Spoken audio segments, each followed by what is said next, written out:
PKL 2025 ಖರಾಬ್ ಅಂದರೆ ಖರಾಬ್ ಇಯರ್ ಗುರು ಇದಂತೂ. ಬಿಕಾಸ್ ನಿಮಗೆ ಗೊತ್ತು, ಬರೀ ಬ್ಯಾಡ್ ನ್ಯೂಸ್ಗಳು, ಶಾಕಿಂಗ್ ನ್ಯೂಸ್ಗಳೇ ಬರ್ತಾ ಇದೆ. ಅದು ನಮ್ಮ ಬೆಂಗಳೂರು ಬುಲ್ಸ್ ಪ್ಲೇಯರ್ಸ್ಗೆ ಹಿಂಗೆ ಆಗಬೇಕಾ, ಎಕ್ಸ್ ಪ್ಲೇಯರ್ಸ್ಗೆ ಹಿಂಗೆ ಆಗಬೇಕಾ? ನೆನ್ನೆ ನೋಡಿದ್ರೆ ತಮಿಳ್ ತಲವಾಸರು ನಮಗೆ ಪವನ್ ಶರಾವತ್ ಅವರೇ ಬೇಡ, ಅವ್ರನ್ನ ಸ್ಕ್ವಾಡಿಂದ ಆಚೆ ಆಗ್ತಾ ಇದೀವಿ, ಅವ್ರಿಗೆ ಡಿಸಿಪ್ಲಿನ್ ಅದಿಲ್ಲ ಇದಿಲ್ಲ ಅಂತ ಇನ್ಸ್ಟಾಗ್ರಾಮಲ್ಲಿ ಪೋಸ್ಟ್ ಹಾಕ್ಬಿಟ್ಟಿದ್ರು. ಇವತ್ತು ನೋಡಿದ್ರೆ ಪವನ್ ಶರಾವತ್ ಅವರು ಓಪನ್ ಆಗಿ ಸ್ಟೇಟ್ಮೆಂಟ್ನ ಕೊಟ್ಟಿದ್ದಾರೆ. ಇದನ್ನೇನಾದರೂ ಅವರು ಪ್ರೂವ್ ಮಾಡಿದ್ರೆ ನಾನು ಕಬಡ್ಡಿನೇ ಆಡಲ್ಲ ಅಂತ ಓಪನ್ ಆಗಿ ಸ್ಟೇಟ್ಮೆಂಟ್ನ ಕೊಟ್ಟಿದ್ದಾರೆ ಅಂತ ಹೇಳಿದ್ರೆ ಒಳಗಡೆ ಏನೋ ನಡೀತಾ ಇದೆ. ಆ್ಯಕ್ಚುಲಿ PKLಲ್ಲಿ ಪವನ್ ಶರಾವತ್ ವಿರುದ್ಧ ಇಲ್ಲ, ಪವನ್ ಶರಾವತ್ ತಪ್ಪಿದೆಯೋ ಅವ್ರು ತಪ್ಪು ಮಾಡಿಲ್ವೋ ನಮಗಂತೂ ಗೊತ್ತಿಲ್ಲ, ಬಟ್ ಈ ಥರ ಸ್ಟೇಟ್ಮೆಂಟ್ಗಳು ಬರ್ತಾ ಇದೆ. ಸೊ ಪವನ್ ಶರಾವತ್ ಅವರು ವೀಡಿಯೋದಲ್ಲಿ ಏನು ಹೇಳ್ಕೊಂಡಿದ್ದಾರೆ ಅಂತ ಹೇಳಿದ್ರೆ, ನನಗೆ ಈ ಪೋಸ್ಟ್ ಎಲ್ಲ ನೋಡಿದ್ಮೇಲೆ ಫ್ಯಾನ್ಸ್ಗಳಿಂದ ತುಂಬ ಮೆಸೇಜ್ಗಳು ಬಂದಿದೆ ಮತ್ತು ಕಾಲ್ಗಳು ಕೂಡ ಬಂದಿದೆ. ತುಂಬ ಜನ ನನಗೆ ಪ್ರೀತಿ ತೋರಿಸ್ತಾ ಇದ್ದಾರೆ, ಥ್ಯಾಂಕ್ ಯು. ನಾನು ಸೀಸನ್ 9 ಕೂಡ ತಮಿಳ್ ತಲವಾಸ್ಗೆ ಸ್ಟಾರ್ಟ್ ಮಾಡಿದೆ, ಬಟ್ ಅದ್ರಲ್ಲಿ ನನಗೆ ಇಂಜುರಿ ಆಯಿತು. ಅಲ್ಲಿಂದ ಫುಲ್ಲು ಈ ಒಂದು ತಮಿಳ್ ತಲವಾಸ್ ಮ್ಯಾನೇಜ್ಮೆಂಟ್ ಇದ್ದಾರಲ್ಲ, ಅವರು ನನಗೆ ಫುಲ್ ನೋಡ್ಕೊಂಡಿದ್ದಾರೆ, ಕೇರ್ ಮಾಡಿದ್ದಾರೆ, ಸರ್ಜರಿ ಮಾಡಿಸಿದ್ದಾರೆ, ಮತ್ತು ಕ್ಯಾಂಪು ಕೂಡ ಮತ್ತೆ ಜಾಯ್ನ್ ಮಾಡಿಸಿ ಪ್ರಾಕ್ಟೀಸ್ ಮಾಡಿಸಿ ಎಲ್ಲನೂ ಕೂಡ ನೋಡ್ಕೊಂಡಿದ್ದಾರೆ. ಮತ್ತು ಅರ್ಜುನ್ ಬೈ ನನಗೆ ಛೋಟಾ ಬೈ ಏನೋ ಹೇಳ್ಕೊಂಡಿದ್ದಾರೆ, ಅರ್ಜುನ್ ಅಂತ ಯಾರೋ ಅವ್ರಿಗೆ ತಮ್ಮ ಥರ ಅಂತ ಹೇಳ್ಕೊಂಡಿದ್ದಾರೆ. ಅದಾದಮೇಲೆ ಆ ಒಬ್ಬನಿಂದ ನನ್ನ ಟೀಮಿಂದ ತೆಗಿಯೋಕ್ಕೆ ಮಾಡಿದ್ದಾರೆ, ಆ ಒಬ್ಬ ಅಂತ ಹೇಳ್ಕೊಂಡಿದ್ದಾರೆ. ಬಟ್ ಆ ಒಬ್ಬ ಯಾರು ಅಂತ ನಮಗಂತೂ ಗೊತ್ತಿಲ್ಲ. ಅವ್ರು ಯಾರು ಅಂತ ಮುಂದಿನ ದಿನಗಳಲ್ಲಿ ಗೊತ್ತಾಗದೆ ಇರ್ಬೋದು. ಸೊ ಇವ್ರು ನನಗೆ ಹೇಳಿದ್ದಾರೆ ಡಿಸಿಪ್ಲಿನ್ ಇಲ್ವಂತೆ, ನನಗೆ ಡಿಸಿಪ್ಲಿನ್ ಅಂತ ಹೇಳ್ಕೊಡ್ತಾ ಇದ್ದಾರೆ. ನನಗೆ ಗೊತ್ತು ಡಿಸಿಪ್ಲಿನ್ ಯಾವ ಥರ ಇರಬೇಕು ಕಬಡ್ಡಿಲಿ. ನಾನು ಇಂಡಿಯಾ ಟೀಮ್ಗೆಲ್ಲ ಆಡಿದ್ದೀನಿ, ಇಷ್ಟು ವರ್ಷ ಕಬಡ್ಡಿ ಕೂಡ ಆಡಿದ್ದೀನಿ. ಇವ್ರು ನನಗೆ ಡಿಸಿಪ್ಲಿನ್ ಅಂತ ಹೇಳ್ಬಿಟ್ಟು ಟೀಮಿಂದ ತೆಗ್ದಿದ್ದಾರೆ ಅಂತ ಹೇಳ್ತಾ ಇದ್ದಾರೆ. ಸೊ ಅದಾದಮೇಲೆ ತಮಿಳ್ ತಲವಾಸ್ ಕೂಡ ಮಾತಾಡ್ತಾರೆ ಅದ್ರ ಬಗ್ಗೆನೂ.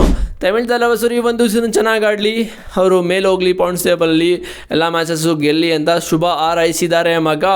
ಇಂಥ ವ್ಯಕ್ತಿ ವಿರುದ್ಧ ಏನೇನೋ ಸ್ಟೇಟ್ಮೆಂಟ್ಗಳು ಬರ್ತಾ ಇದೆ. ಎಂಥ ಪ್ಲೇಯರ್ ಗುರು ಪವನ್ ಶರಾವತ್ ಅವರು, ಇವ್ರನ್ನ ಟೀಮಿಂದ ತೆಗಿದಾರೆ ಅಂತ ಹೇಳಿದ್ರೆ ತುಂಬ ಕಷ್ಟ. ಒಂಥರ PKL ಕಬಡ್ಡಿಯಲ್ಲಿ ವಿರಾಟ್ ಕೊಹ್ಲಿ ಥರ ಪವನ್ ಶರಾವತ್ ಅಂತ ಅಂದ್ಕೊಳ್ಳಿ, ಲೈಕ್ ಆ ಥರನೇ ಈ ಒಂದು ಕಬಡ್ಡಿಯಲ್ಲಿ ಆ ಥರ ಒಂದು ಫ್ಯಾನ್ ಫಾಲೋಯಿಂಗ್ನ ಇಟ್ಟಿದ್ದಾರೆ. ಇವ್ರು ನೋಡೋಕ್ಕೇನೆ ಎಷ್ಟೋ ಜನ ಫ್ಯಾನ್ಸ್ಗಳು ಕಾಯ್ತಾ ಇರ್ತಾರೆ ವರ್ಷಾನುಗಟ್ಟಲೆ. ಇವ್ರನ್ನೇ ತೆಗ್ದಿದ್ದಾರೆ ಅಂತ ಹೇಳಿದ್ರೆ ಏನೋ ಇರುತ್ತೆ ಮಗ ಒಳಗಡೆ. ಆ ಒಬ್ಬ ಅಂತ ಹೇಳಿದಾರಲ್ಲ, ಆ ಒಬ್ಬ ಯಾರು ಅಂತ ಗೊತ್ತಾಗಬೇಕು ಅನ್ನೋ ಮಗ. ಯಾವಾಗ ಗೊತ್ತಾಗ್ತಾರೋ, ಯಾವಾಗ ಏನಾಗುತ್ತೋ ನನಗಂತೂ ಗೊತ್ತಿಲ್ಲ. ನೋಡೋದ ಯಾರು ಅಂತ ಗೊತ್ತಾಗುತ್ತೆ. ಇವ್ರನ್ನ ತುಳಿಯೋಕೆ ನೋಡ್ತವ್ರ, ಇಲ್ಲ ಅಂತ ಹೇಳಿದ್ರೆ ಇವ್ರನ್ನ ಇಲ್ಲಿಗೆ ಬ್ರೇಕ್ ಡೌನ್ ಮಾಡೋಕ್ಕೆ ನೋಡ್ತವ್ರ, ಏನೋ ಗೊತ್ತಿಲ್ಲ. ಗೊತ್ತಲ್ಲ ಈಗಿನ ಕಾಲದಲ್ಲಿ ಸ್ಪೋರ್ಟ್ಸ್ಗಳು ಯಾವ ಥರ ನಡೀತಾ ಇದೆ ಅಂತ ಎಲ್ರಿಗೂ ಗೊತ್ತು. ಸೊ ನೋಡೋದ, ಬಟ್ ಈ ದೊಡ್ಡ ಲೆಜೆಂಡು, ಇವರಿಗೆ ಸಖತ್ ಫ್ಯಾನ್ ಫಾಲೋಯಿಂಗ್ ಅಂತೂ ಸಖತ್ತಾಗಿದೆ. ಮತ್ತು ಇವರಿಗೆ ಒಂಥರ ಬ್ರ್ಯಾಂಡ್ ಆಗಿದ್ದಾರೆ ಆಲ್ರೆಡಿ. ಈ ಬ್ರ್ಯಾಂಡ್ನ ತುಳಿಯೋಕ್ಕೆ ತುಂಬ ಕಷ್ಟ ಇದೆ. ಸೊ ಇವರು ತಪ್ಪು ಮಾಡಿರ್ಬೋದು, ಮಾಡ್ದೇ ಇರ್ಬೋದು, ಬಟ್ ಇನ್ನೂ ಪ್ರಾಪರಾಗಿ ನ್ಯೂಸ್ಗಳು ನಮಗೇನು ಬಂದಿಲ್ಲ. ನಾವು ಈ ಥರ ಮಾತಾಡ್ಬೋದು ಅಷ್ಟೇ. ಬಟ್ ನೋಡೋದ ಏನು ಮುಂದಿನ ದಿನಗಳಲ್ಲಿ ಯಾವ ಥರ ನ್ಯೂಸ್ಗಳು ಬರುತ್ತೆ ಅಂತ. ಸೊ ಒಬ್ಬ ಅಂತ ಹೇಳಿದರೆ, ಆ ಒಬ್ಬನಿಂದ ಏನೇನಾಗಿದೆ ಗೊತ್ತಿಲ್ಲ. ಬಟ್ ಇವಾಗ ತಮಿಳ್ ತಲವಾಸರು ಸ್ಟೇಟ್ಮೆಂಟ್ನ ಕೊಟ್ಟಿರೋದು ನೋಡಿದ್ರೆ ಅವ್ರಿಗೆ ಡಿಸಿಪ್ಲಿನ್ ಅಂತ ಹೇಳ್ಕೊಂಡಿದ್ದಾರೆ. ಏನು ನಡೀತಾ ಇದೆ ಪವನ್ ಶರಾವತರಲ್ಲಿ? ಏನಾದರೂ ಕೋಚ್ಗೂ ಇವ್ರಿಗೂ ಜಗಳ ಆಗಿದೆಯಾ, ಮ್ಯಾನೇಜ್ಮೆಂಟಿಗೆ ಜಗಳ ಆಗಿದೆಯಾ, ಪ್ಲೇಯರ್ಸ್ನ ಕರೆಕ್ಟಾಗಿ ಇವರು ಟ್ರೀಟ್ ಮಾಡ್ತಿಲ್ವಾ, ಇಲ್ಲಾಂದರೆ ಏನಾದ್ರು ಇರುತ್ತಲ್ಲ, ಆಟಿಟ್ಯೂಡ್ ಪ್ರಾಬ್ಲಮ್ ಇದೆಯಾ? ಅದೇ ಡಿಸಿಪ್ಲಿನ್ ಅಂತ ಹೇಳಿದ್ರೆ ಟೀಮ್ ಜೊತೆ ಟ್ರಾವೆಲ್ ಮಾಡಲ್ವಾ, ಟೀಮ್ ಜೊತೆ ಇರಲ್ವಾ, ಮತ್ತು ಅವ್ರ ಜೊತೆ ಪ್ರಾಕ್ಟೀಸ್ ಮಾಡಲ್ವಾ, ಇಲ್ಲ ಪ್ರಾಕ್ಟೀಸಿಗೆ ಕರೆಕ್ಟ್ ಟೈಮಿಗೆ ಬರಲ್ವಾ? ಸೊ ಇದೆಲ್ಲ ಇನ್ಕ್ಲೂಡ್ ಆಗುತ್ತೆ. ಬಟ್ ಇದರಲ್ಲಿ ಯಾವುದು ಅಂತ ನಮಗಂತೂ ಗೊತ್ತಿಲ್ಲ. ಸೊ ಮುಂದಿನ ದಿನಗಳಲ್ಲಿ ಬರುತ್ತೆ ಮಗ ಇದೆಲ್ಲ ಓಪನ್ ಆಗಿ. ನಿಮ್ಗೆ ಗೊತ್ತಿವಾಗ ಬೆಂಗಳೂರು ಬುಲ್ಸಲ್ಲಿ ಅಂಕುಶ್ ರಾತಿಗೆ ಯಾವ ಥರ ಕಥೆಗಳಾಗ್ತಾ ಇದೆ ಅಂತ. ಅಂಕುಶ್ ರಾತಿ ಬಗ್ಗೆ ಏನು ಕೂಡ ಸ್ಟೇಟ್ಮೆಂಟ್ ಬಂದಿಲ್ಲ. 2 ಮ್ಯಾಚ್ ಆಡಿಸಿದ್ರು, 2 ಮ್ಯಾಚ್ ಆದಮೇಲೆ ಅವ್ರ ಬಗ್ಗೆ ಅಪ್ಡೇಟ್ಸೇ ಇಲ್ಲ. ಮನುಷ್ಯ ಅದೆಲ್ಲೋದ್ರು ಅಂತ ಗೊತ್ತಿಲ್ಲ. ಒಬ್ಬೊಬ್ಬರು ಹೇಳ್ತಾರೆ ಹರಿಯಾಣದಲ್ಲಿದ್ದಾರೆ, ಅವರು ಹರಿಯಾಣಗೆ ಊರಿಗೆ ಹೋಗ್ಬಿಟ್ಟಿದ್ದಾರೆ, ಊರಲ್ಲಿ ಆರಾಮಾಗಿ ಕಾರ್ ತಗೊಂಡು ಸುತ್ತಾಡ್ತಾ ಇದ್ದಾರೆ, ಏನೋ ಮಾಡ್ತಾ ಇದ್ದಾರೆ ಅಂತ ಹೇಳ್ತಾರೆ ಒಬ್ಬರು.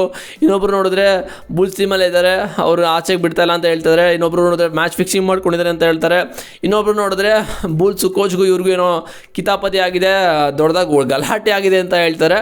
ಬಟ್ ಯಾವುದು ನಂಬೋಕ್ಕಾಗಲ್ಲ. ಓಪನ್ ಆಗಿ ಅವರೇ ಸ್ಟೇಟ್ಮೆಂಟ್ ಹಾಕ್ಕೊಟ್ರೆ ಹೇಳ್ಕೊಬೋದು. ಮತ್ತು BC ರಮೇಶ್ ಕೂಡ ಹೇಳ್ಕೊಂಡಿದ್ರು, ಕಾಣದ ಕೈಗಳು ಕೆಲಸ ಮಾಡ್ತಾ ಇದೆ ಅಂತ ಹಿಂದೆ ಅಂತ ಹೇಳ್ಕೊಂಡಿದ್ರು.